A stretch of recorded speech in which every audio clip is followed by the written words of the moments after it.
Hey, what's up, team? This is Eddie Gray, and today we're covering Gullfoss by Soundtheory.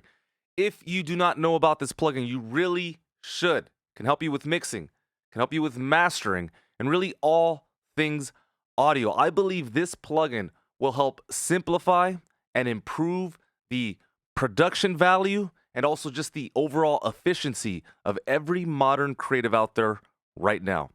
All right, without further ado, let's get right into it.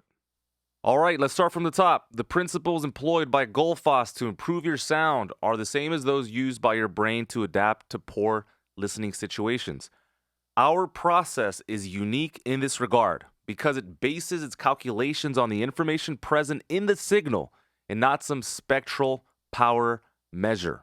This allows Gullfoss to make more details audibly without forcing the signal into a predefined shape that makes everything sound alike. If you think of a mastering EQ, you know exactly what I'm talking about. It sets a frequency curve and it's fixed.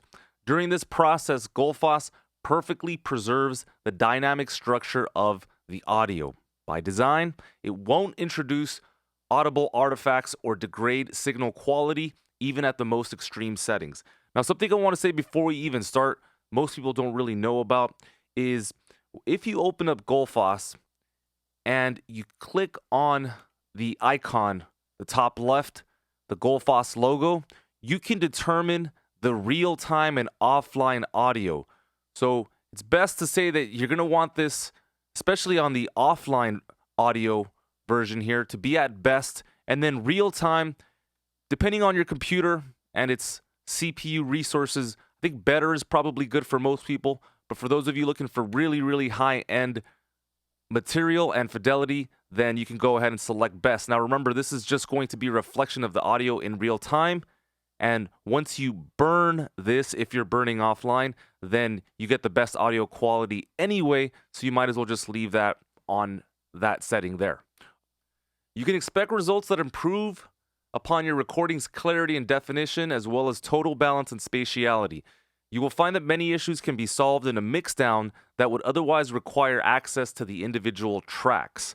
So that right there is an indicator that this is going to be a tool to help you with efficiency and speed. We have designed a very simple user interface around these features with a small number of parameters describing intuitive and natural concepts that allow you to improve your signal within seconds. This manual provides a guide to the meaning and theoretical background of the individual parameters. It also discusses typical use cases and strategies for getting the best out of Golfos. Our team at Soundtheory wishes you a lot of fun making music, and we sincerely hope you will enjoy our little contribution to it. I beg to differ. I will say this contribution is massive, and I'm so happy to be a part of it.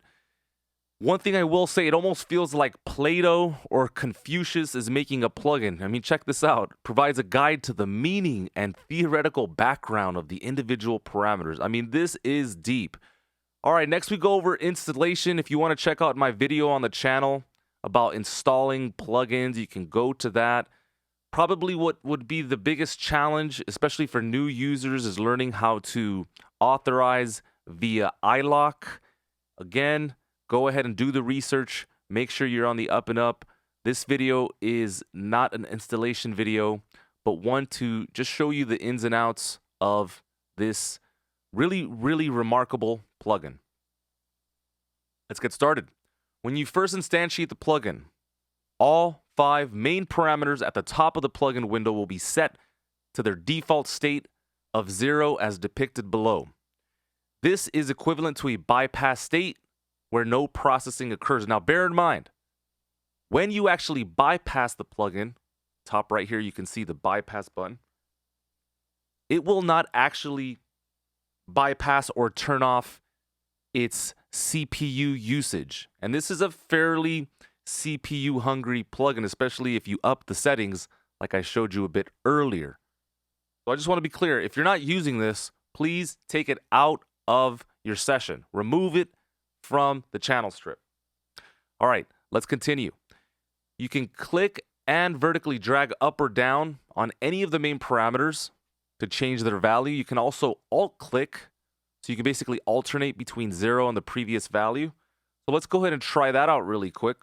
If I raise this up, and I option click it, and I option click it again, you can see that we're going between two values. The same goes for these other parameters as well.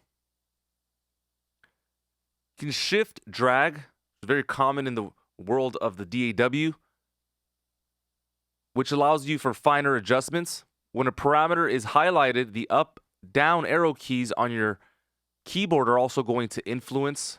So if I have this highlighted, for example, and I start using my arrow keys, you can see that I'm changing the value. All right, it says here at the bottom, using the mouse scroll wheel or the scroll gesture on a trackpad, the parameters can also be changed. All right, let's check that out. So this area is currently highlighted, and I'm using the 2-finger gesture on my trackpad. Let's go to another one. Same thing here. So while we can do this on the screen like this, and it's a pretty sweet feature, haven't really seen this on any other plug, you can't do this when you automate. So I just want to be clear about that. All right, so we now know how to enter numerical values here. We can double click, right, enter a value as well. Can we do that? Let's see, let's type in 50. Okay, yeah. If I want to take that back down to 0, I will option click. Let's continue. Recover and tame. So what does this actually sound like? Recover and tame are the two primary parameters of Gullfoss. So that right there answers the entire question. These two parameters are basically going to define the sound. These parameters reveal masked signal components which improve the clarity, detail, and spatiality of the signal. This can either be achieved by reducing the intensity of the components that are too dominant, or by increasing the intensity of components that are dominated by others. So you're either going to bring out sounds or you're going to tame different sounds. Of course, recover is going to treat the dominated components, while tame is going to treat the dominant components. So if you have too much bass per se or too much high end, you can use tame to treat the dominant components. If you need a little bit more transients, you need a little bit more, I don't know, of the percussion or something, you can use recover to treat those components that are currently being dominated. All right, the range of the parameter values are between 0 and 200. Below, you can see the effect of both recover and tame engaged at their respective maximum settings. The EQ graph in the center of the plugin window accurately presents the current signal modification. So once you start making changes, you're going to see that reflected on the screen. So here, let's set everything back down to 0. Let me press play, and I'll start making some adjustments and see those changes reflected on the GUI.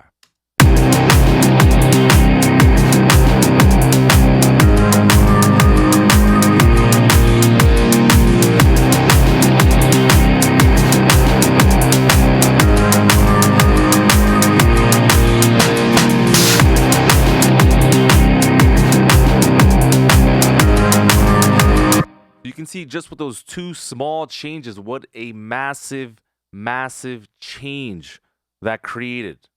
The benefit was insane by making the smallest changes. So really remarkable how that's happening. Now let's see if we can describe this. If I bring up recover, see if we can define what's happening.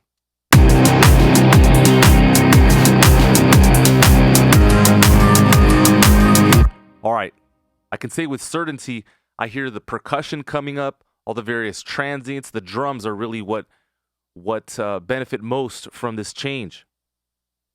When I bring up tame, let's see what occurs.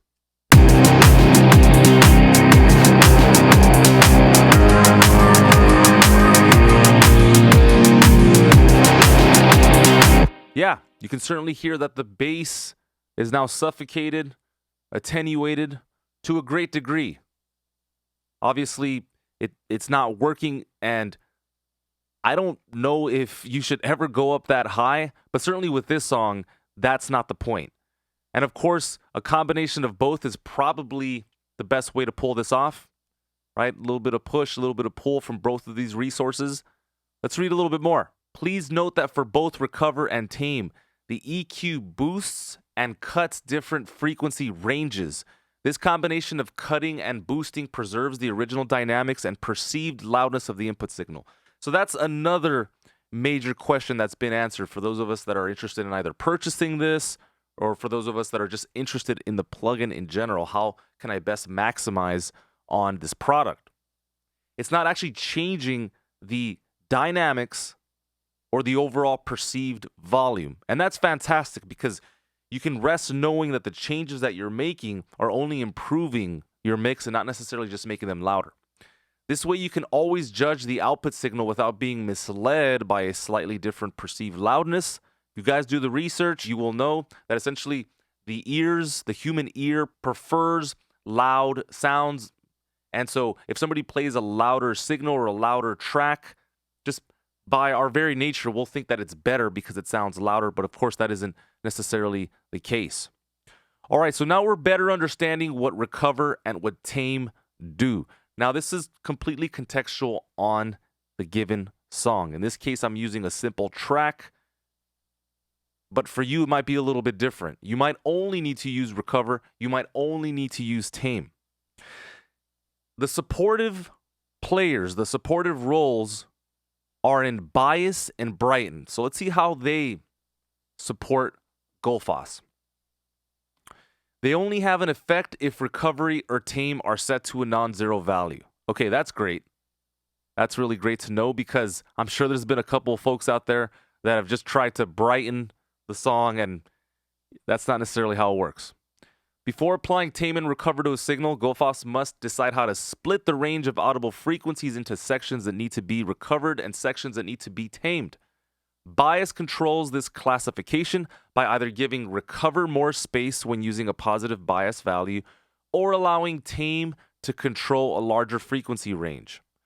So of course, when you start using bias, it influences how the plugin is reacting. It's either biased toward recover or it's biased towards tame. Recover and tame then control by how much the respective ranges are affected. So let's see if we can put that into play here. If I bring up all the transients like I did before.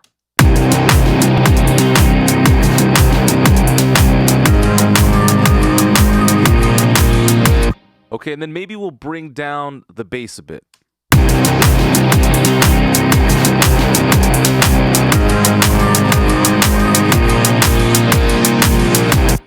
On the left-hand side, you can see that this meter is greatly pushing in the down direction. And so I get to determine here, is this going to be biased towards recovery or tame? All right, let's try it out.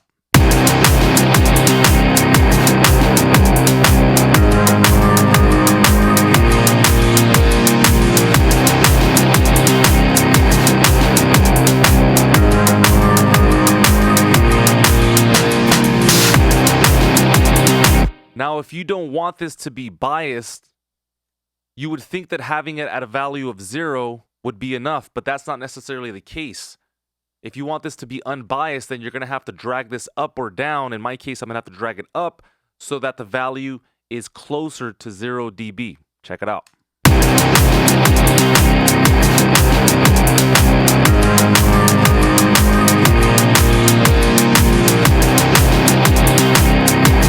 Now, of course, if I want this to sound a little bit different and if I want it to respond a little bit more to the recover or tame settings, then we could do that.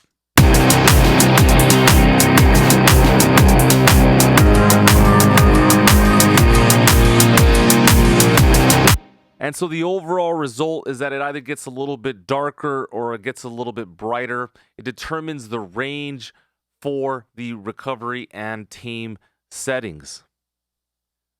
All right, let's move on to brighten. In terms of brighten, this is going to tell the unmasking mechanism for recover and tame to prefer lower or higher frequencies. For example, you have two pure tones of different frequency and one is masking the other, and there's a whole range of possible balances that uncover the masked tone. A quiet, higher frequency tone can be made just loud enough to stand out of the masking of the lower frequency tone, or it can be so loud that it can be made quiet to just not mask the lower frequency tone or anything in between. Therefore, the brighten parameter gives you a very natural way to control the balance between the low and the high frequencies without affecting the clarity of the result. All right, so let's put this to the test.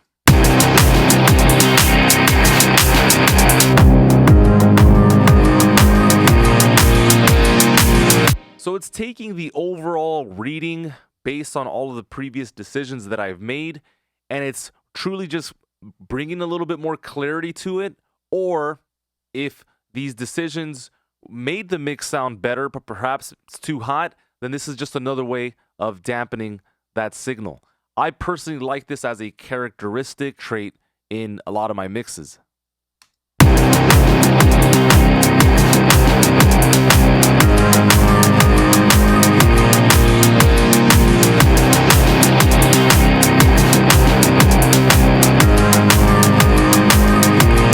Now, I'm not sure if this is the kind of setting that you want to go full out on. I think it'll probably damage a mix. I mean, here's brighten at 100%. Check it out. I mean, you can hear the plugin at full effect. It's not really working. And here is at a value of negative 100. Probably a cool effect in general, but not necessarily the way to go. So I think in smaller doses, like I really like this setting here.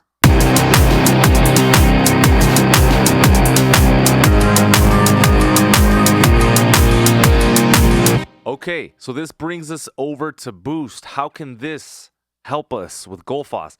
Just as with the perceived brightness, the balance between bass, middle, and treble frequencies is genre and context specific. The boost parameter simulates the change of the frequency balance as perceived by human listeners when the sound volume is changed. So this is really amazing, right? Because when we boost it, it's going to change the overall structure. It says here, increasing boost will emphasize the bass frequencies of a signal while reducing the mids. Using this parameter to match the result to taste and the intended listening situation. So this is going to be a global parameter, and it can be used independently of all the other parameters. So let's go ahead and increase this. We're going to hear the bass increase, and it will reduce the mids. Here we go.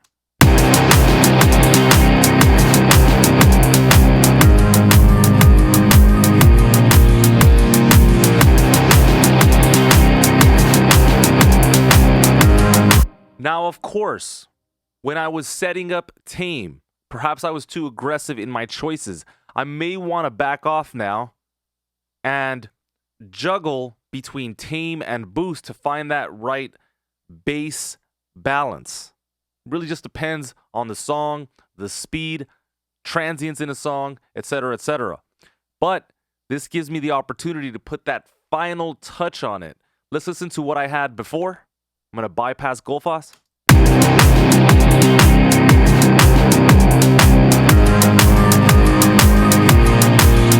Now, on top of that, we also have the ability to add a little bit of gain, which is good, of course, when we are dealing with this kind of deep processing. And so what I'm going to do here is just increase the overall gain by 1 decibel. And even these small kinds of changes go a long way. You guys remember that when we started this video, I told you that this plugin will help the modern creative speed up their workflow. I hope you can see why, but of course, I know you can hear why. Here's before. Here's after.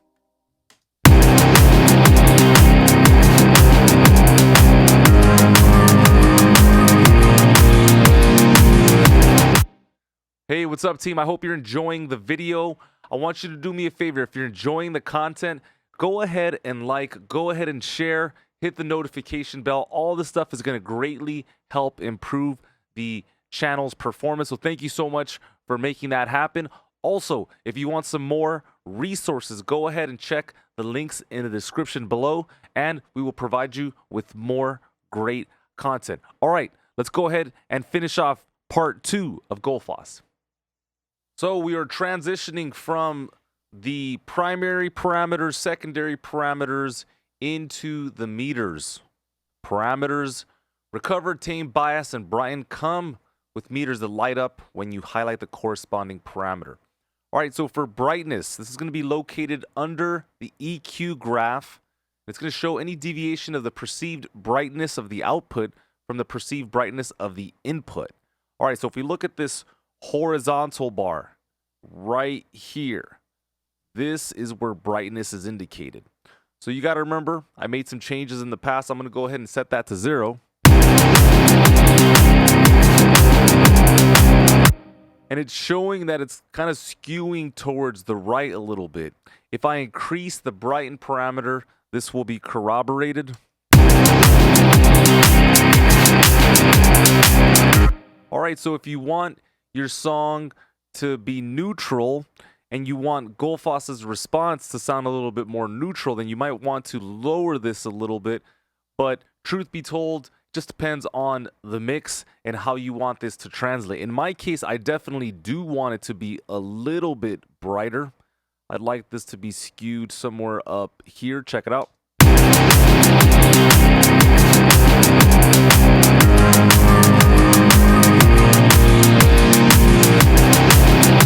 Yeah, I feel that when it goes down to 0, that there's not enough energy, and so just this little bit here is really helping out.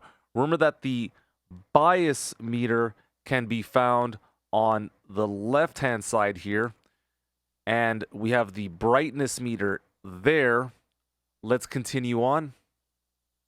The recover and tame meters are located left to the EQ graph and share the gain axis with it. The recover meter only shows positive gains, and the tame meter only shows negative gains. So that's here on the left-hand side. Let's go ahead and check if this is true. Let me go ahead and initialize everything. I will increase the recover parameter, and let's see what happens to the meter on the left-hand side.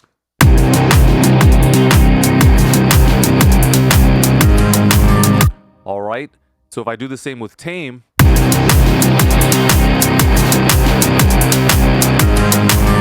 you can see that we're getting responses on both sides, and let's see how bias influences those decisions.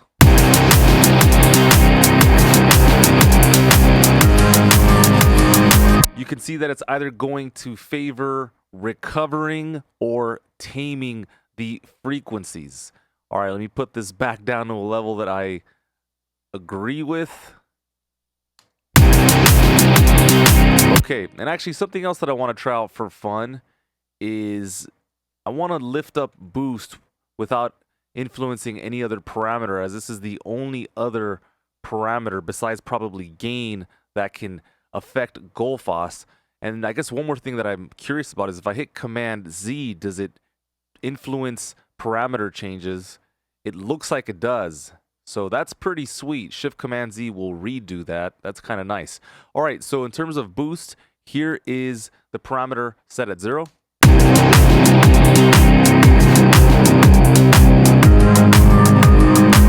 And so remember what this is doing is it's increasing the low end information and it's decreasing the mids, as you can see here.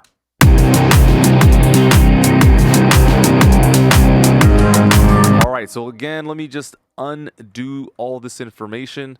All right, so we know where the meters are for recover and tame. They summarize the overall action taken by the recover and tame parameters and allow you to judge if your signal is processed more in one or the other direction. Of course, the bias meter is displayed to the left of the recover and tame meters. The bias meter indicates whether recover or tame processes a larger frequency range. So there are 2 meters. The one on the left pertains to bias, and I showed you those examples already. And then we move into gain and bypass. Right of the EQ graph, Golfos displays the global output gain control. While the processing performed by Golfos is compensated for perceived loudness, you may still find the gain control useful to keep the peak level matched or to correct for the loudness of a single relevant element in the mix. I do find that sometimes it can process in such a way where it makes the source sound a little bit quieter or the stereo mix quieter, so this makes a lot of sense. For example, while your processed mix may be the same loudness as the unprocessed mix, the lead vocal may have become a little bit quieter. The gain control can then be used to increase the total loudness, restoring the perceived loudness of the vocals. Now, this is to say that you're using multiple instances of Gullfoss. One of the tricks that they describe here, which is really amazing, is that if you have 2 instances of Gullfoss, which I don't really do, but I'm starting to become a little bit curious about it, is that if I shift click one of the instances, that now every single instance of Gullfoss is bypassed. And we know that when they're bypassed, they're not necessarily off. We're still utilizing the CPU resources, but it's still good to know. All right, let's move into the main display and frequency range limiters. The way Golfos processes a signal can be compared to an equalizer that is continuously adjusted to improve the clarity of the signal at every moment. The basis for this adjustment is a highly advanced model of human auditory perception that allows Golfos to understand what your signal really sounds like and how it can be improved. The main equalizer graph display provides you with real-time information about the processing that Golfos performs. You can use this graph to understand the problems that Golfos is trying to fix in your signal. They give an example. If you observe that the frequencies above 4K are consistently lifted up around 6 decibels, then you can implement this as a change in your mix to improve the sound independently of Golfos. Similarly, if you notice a very strong amount of low or high frequencies being lifted, this is usually indicative of the original audio not having very much information in these areas to begin with. In this and similar cases, it can be helpful to tell Golfos to disregard certain frequency ranges during its unmasking calculations, because these ranges do not contain useful audible information. So we do have a beautiful, beautiful feature here, which allows 2 draggable vertical bar controls inside the EQ graph. These 2 range limiters restrict the action of tame and recover to frequencies above the first and below the second limiter. So what are they saying here? If your song doesn't need low-end processing, then you can quite literally omit those so that Golfos is not wasting any energies in that department. This is actually a pretty decent example. This song doesn't need that much help with the low end, but I would say it certainly does with the high end. And so let's go ahead and remove any and all frequencies below 200 hertz. Of course, you could also hover over the right side of the GUI and access this display. Although in this instance, I do want to treat everything above 200 hertz. So let's go ahead and recover, maybe tame a little bit, and play with the other parameters.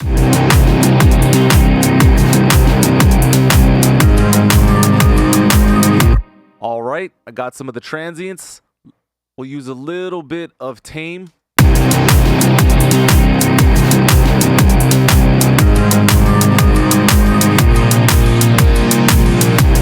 And so you see we're getting a lot of information right here on the right-hand side. And so I'm going to use this lever here to omit frequencies above 10K. Let's see if this helps.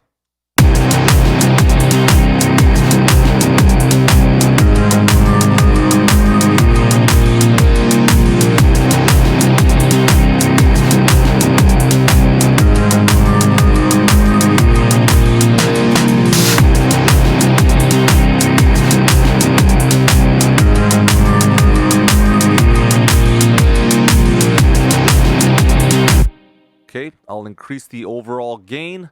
Here's before.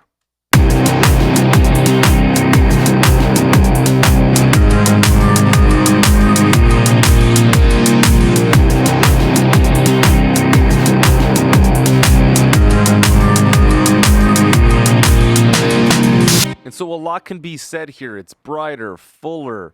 I would say in a lot of ways, the frequency allocation is better distributed by means of Golfos. It's amazing that so many things can happen in such a short amount of time. It says here that in the default order, the left frequency range limiter will exclude all frequencies below it for unmasking, and of course the right frequency range limiter will exclude all the frequencies above Turns out that if you reverse the order of these, you can omit frequencies that are in the middle. Just for kicks, let's try it out.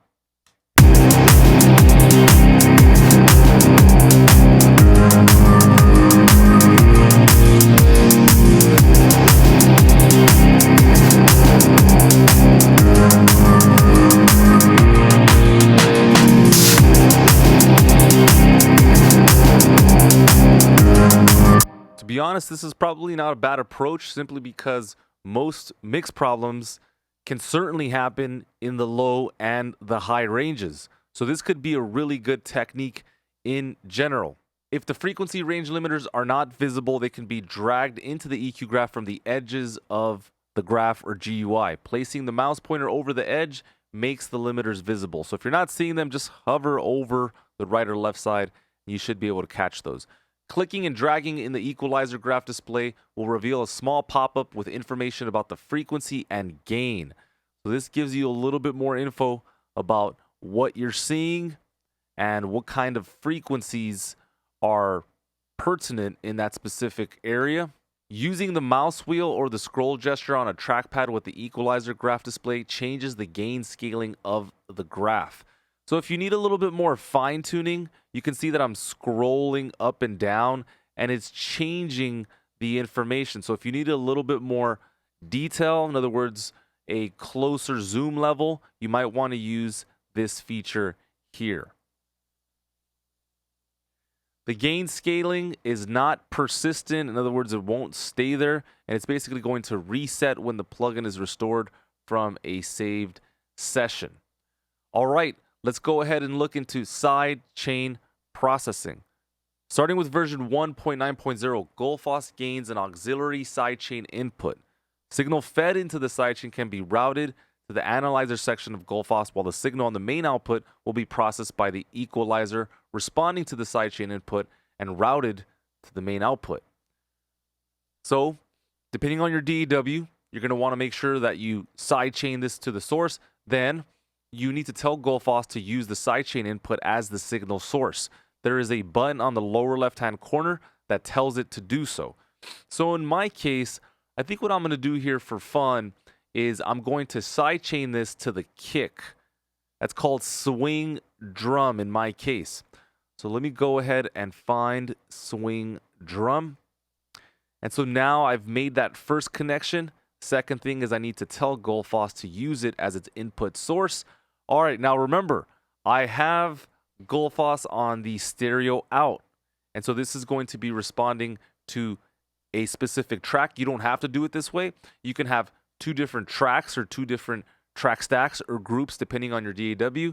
But let me go ahead and try like this and let's see how this plays out for us.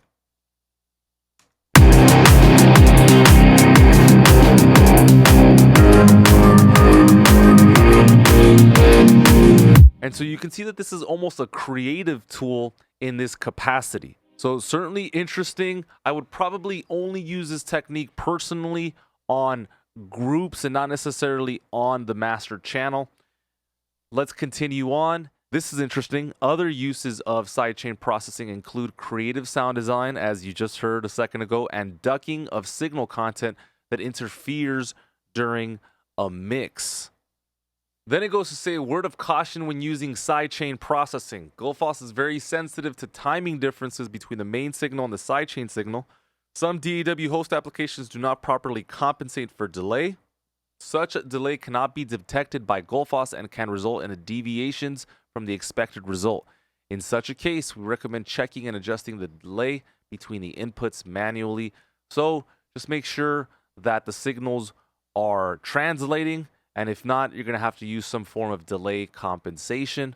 All right, clicking on the Golfos logo will allow you to change the window size, display rate, so on and so forth. We talked about the real-time and offline audio features when we first started here. And to finish off, there is a version just came out called Golfos Live. Very much the same, but better in some context. And it also will sound different, so I encourage you to use this in an experimental fashion. It says here, Golfos Live, which is a special variant of Gullfoss that is optimized for low latency scenarios.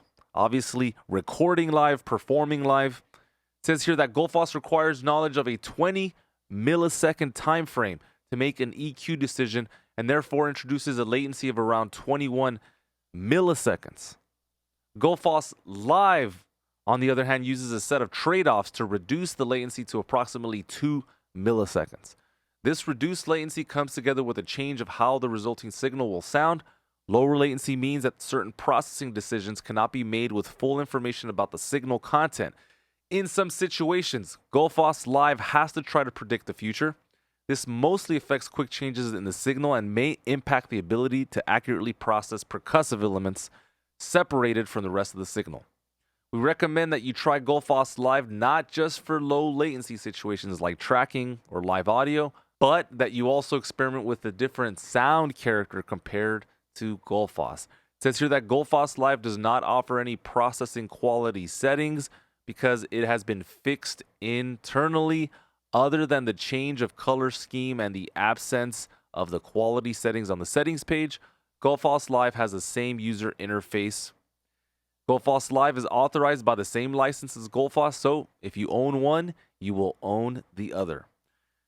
My good friends, I wanted to thank you for the opportunity to serve you at the highest level. As always, continue to support the channel. Thank you for everybody that donates, everybody that supports the cause here. We really, really, really do appreciate it. And I wanted to thank Gullfoss for this incredible creation, such a special company in this music space. And I, for one, am eternally grateful for what they have done and am very excited for what is to come.